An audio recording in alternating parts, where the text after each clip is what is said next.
Kobus, for your time, thank you. Good afternoon. So the loss is down, but it's still a loss nonetheless. How bad are things in the steel industry right now? Yeah, I think as you mentioned, we've recorded a 19% increase in revenue, but still a substantial 2.5 billion loss, mainly due to cost increases of 23%. Of that, about half the cost is 50% is raw materials, which increase in excess of 37 and 22%, depending on flat or long products. So those are the major impacts, and then obviously the currency played a significant role in that loss. I noticed that ArcelorMittal International did make a profit. What is the differential between them and here? Are cost structure different? Is something different about way ArcelorMittal SA functions versus the international organization? I think this is twofold. Firstly, if you look at our performance from a technical level versus our peers within the broader group, there's a substantial gap. So we need to work on filling that gap in terms of cost base and productivity. But then the currency played a big role. If you look at the international market, their revenue increased by 10% more than the cost. In South Africa, in rand term, the cost actually increased by 10% more than the revenue. So we've got that inverse effect. That's why most of the international steel companies are actually performed reasonably well in 70, and most of, if not all, the operations within the larger ArcelorMittal group. I mean, of course, you are no stranger to the difficulty and the lack of infrastructure, sufficient infrastructure spend coming from construction. Now you're in steel. New man on the job, taking over the reins from Vim there. I'd like to know how you are going to improve things for a beleaguered steelmaker right now. Yeah, I think firstly, as I said earlier, I think we have to work on a sustainable filling the gap between our performance of the South African operations and that of our reference plants in the rest of the group. So we have to improve our productivities, and we have to improve our cost base. I mean, cost-wise, we're not competitive. And I think the fact that those large gaps exist means there's a lot of upside potential within the organization.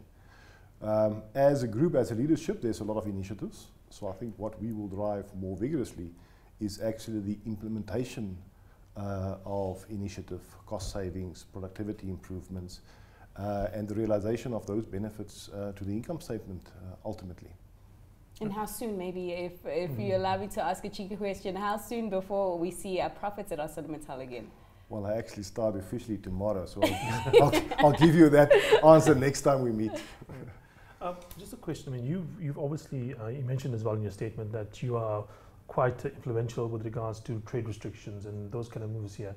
And I know, of course, yesterday we had Donald Trump's, this morning, Donald Trump's State of the Union address where he talked about America first.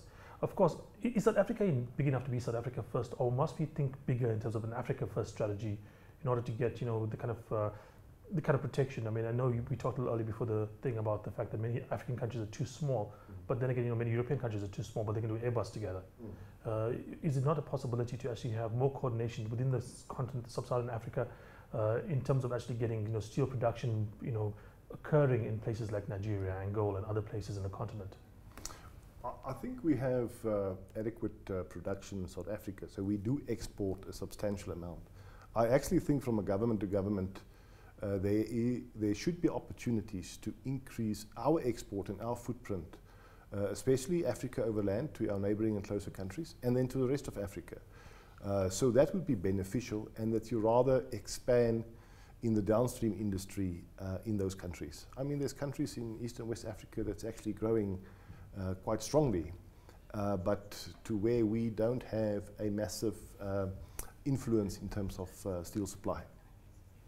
And I mean, let's talk about what's happened so far. I mean, the government has provided quite a lot of protection to the steel industry, but I see that there's two that's outstanding now: the safeguards on coal rolled coil not yet approved. So how significant is this, and when are you expecting a decision? I know you only start tomorrow, yes, but I'm sure such conversations have been had. The cold rolled decision it has not been approved. Right. The other outstanding is in terms of structural steel, where we have duties, but we also applied for safeguards, and that's currently under review. So that's more for the heavy sections part of the business. And how critical is it to the sustainability or even the future profitability of ArcelorMittal going forward? I mean, I think it's very important, not necessarily only for ArcelorMittal, but for the industry. I mean, if you look at the last financial year, our apparent steel consumption in South Africa is at the lowest level since 2010. So the consumption very low. From an ArcelorMittal perspective, we have increased our market share. So we have reduced the imports, and that's largely all contributing factor is the duties.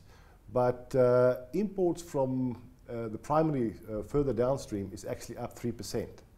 So I think us working with the downstream industry need to actually ensure further protection of the rest of the industry as well. You mentioned raw materials. I know prices, of course, were quite strong, but they've come down recently. Do you have an outlook for the raw material costs going forward? Yeah, I mean, our sort of view internationally in terms of steel prices has gone up recently, and we think it's going to remain strong. And one of the contributing factors are actually the support or the inflationary pressure by the input materials. So my guess is sideways or strong in at least the foreseeable future. And before I let you go, as a new man on the job, what goals have you set yourself, and what can I hold you to account next time we talk and we look at your numbers? I think short term, we have to, and we have put in our presentation, target substantial cost reduction. So we have already started working with a team to effect that. And then secondly, our interest bill is too high and our debt levels are too high. So we have to work on the balance sheet and get a sustainable solution around that. And those cost deductions, I hope they don't mean any more job losses for the steel industry? I mean, the big numbers we're talking about is in procurement and those type of things. Driving down raw materials, prices, change your mix in terms of some of your input materials. So I'm not referring to people here.